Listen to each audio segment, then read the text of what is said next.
OCD എന്ന് പറയുന്നത് repeated ആയിട്ടുള്ള തോട്ട്സ് മാത്രമല്ല, റിപ്പീറ്റഡ് ആയിട്ടുള്ള തോട്ട്സ് ആവാം, ചില ഇമേജസ് ആവാം, ചില ഇമ്പൾസസ് അല്ലെങ്കിൽ ചില ഏർജസ് ആവാം.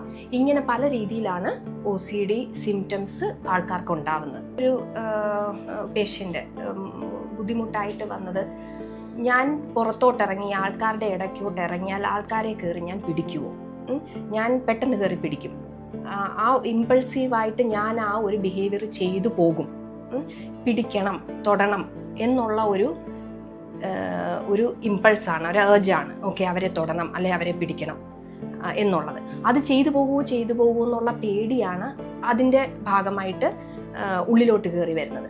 അങ്ങനെ വരുമ്പോഴത്തേക്കും പിന്നെ പുറത്തോട്ട് പോകാനോ ആൾക്കാരുടെ ഇടയിൽ പോകാനായിട്ടുള്ള ഒരു പ്രയാസം വരികയും പലപ്പോഴായിട്ട് പതുക്കെ വിത്ഡ്രോ ചെയ്ത് അവരുടെ ജീവിതത്തിൽ അവർ പലപ്പോഴും അവർ ചെയ്യേണ്ടതായ കാര്യങ്ങൾ അവർക്ക് ചെയ്യാൻ പറ്റാത്ത വരും. ഇങ്ങനത്തെ ഒരു അവസ്ഥ മുന്നിൽ വരുമ്പോൾ